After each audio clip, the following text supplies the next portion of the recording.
Progressive overload. It is a fundamental principle of training.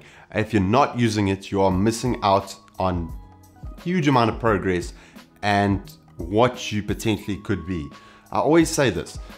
People do not focus on the basics when it comes to training and nutrition. If you do the basics well, guys, you will progress nicely. The problem is everyone tries to complicate things so much these days. Follow every new fad diet, try to train a different training session every session. Guys, do the fundamentals while you progress. But back to progressive overload. What is progressive overload? Simply put, it just means incrementally making your workouts harder every time you get into the gym and progressively getting stronger, progressively challenging yourself more so that your body is receiving a more challenging stimulus. You know, if you went into the gym and did bicycles with 10 kgs, sure, you get initial stimulus from it and therefore an adaptation. But eventually your body becomes stronger and adapts to that demand imposed on it. So if you keep using the 10 kg for a bicycle and you keep using the same reps, your body's not going to adapt at all because it's had that stimulus before, it's recovered from it, and now it needs something more. This is why I see ladies all the time in the gym. They use the same weights, they use the same rep range, the same movements. Not always. I mean, a lot of ladies use like 100 different movements every time they go to the gym. But what I'm saying is that you never track what you're doing and you never progressively make things harder and trickier. A lot of you girls are scared that you're going to get big. I don't know why. And you might always use a 2 kg for side raises and you do 15 reps. And a year later, you're still using a 2 kg for 15 reps. You know, your body is just going to plateau and stall. You're never going to change. I mean, why, if you're going to the gym consistently, would you not want to progress? Why would you want to plateau and just stall at the same rate? For me, that just seems like insanity.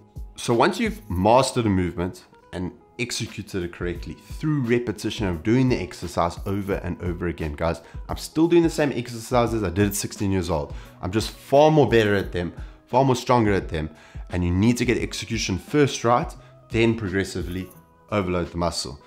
Provide a new stimulus to the muscle, slightly more than the previous week, and it will cause an adaptation that will cause you to get stronger, cause you to undergo hypertrophy, and therefore progress. You know, if we're in the gym training, we want to progress. That is the goal that everyone should have in the gym. You want to progress. You want to get better. So first of all, you need to track what you're doing, execute the movements correctly, and then get to progressive overload. Now here are some methods and techniques of how to progressively overload. First one's pretty obvious. Increase the weight you're using. I mean, if you're doing a squat and using 60 kgs, and for 10 reps and you've got it mastered, the execution, and you're comfortable with that 10 reps, then maybe the next week use 70 kgs for 10 reps. That is progressive overload. You've now overloaded the exercise and muscle that you're working. That being said, guys, don't progress in weight just for the sake of it. Don't think last week I did 60 kgs, I need to do 70 kgs this week, but your form's horrendous. That is not going to lead to any kind of good results and good consequences. A good thing that I tell people when I was personal training is that if you can't feel the working muscle work with no weight, then you need to reassess your form.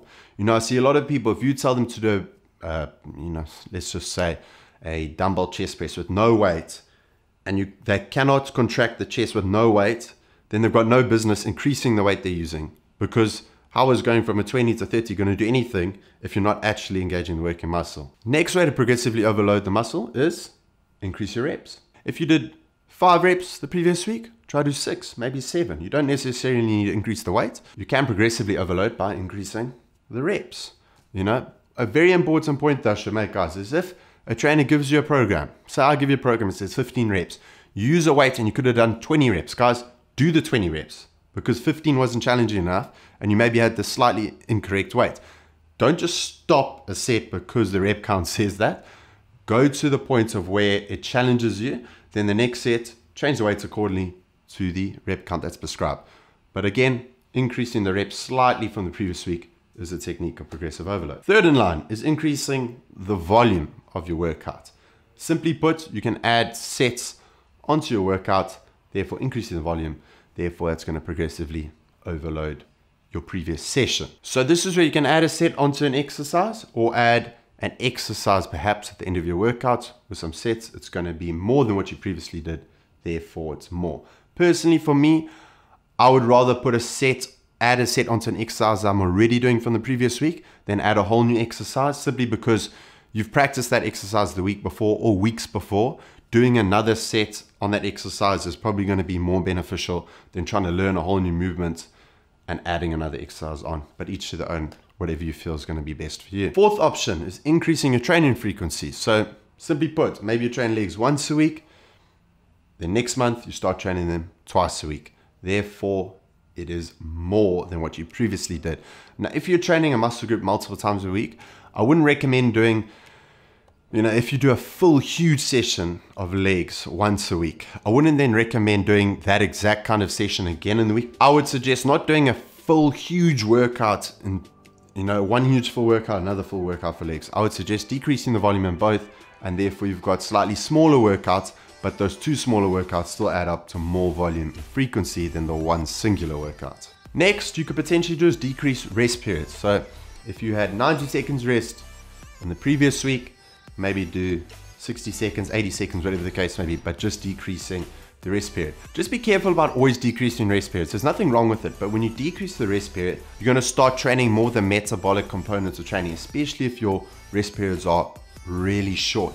Now, there's nothing wrong with having short rest periods every now and then, but if you're chopping your rest periods all the time, you're going to start training the metabolic components of training and maybe neglecting the strength and hypertrophy. So, yes, decrease your rest periods, but also make sure that you're taking adequate rest for the adaptations for strength and hypertrophy, because you see a lot of people race through workouts. Guys, in order to gain strength and gain hypertrophy, you need adequate rest periods. It is vital. So don't ignore rest periods completely. Lastly, a great way to progressively overload the previous workout is do the next workout better. If I can not achieve much stimulation in my chest when doing a chest press, if I can progressively get better with that mind-muscle connection, get better at activating that working muscle, then therefore it's progressively getting overloaded because it's receiving more stimulation. So it's a nice one. I use it often where I think, okay, I could potentially go up in the next set of my weight, but then I think to myself, you know what, let me target execution more in the next set, therefore create more stimulation within the muscle, which therefore will be progressively more than the previous set. So that's progressive overload, guys. There's ways to progressively overload the muscle. I've given you numerous options there. If you're not using any of them, or if you're not tracking what you're doing in your workouts, guys, you're missing out on a huge component of training. Don't underestimate the basics. Do them well, you will progress.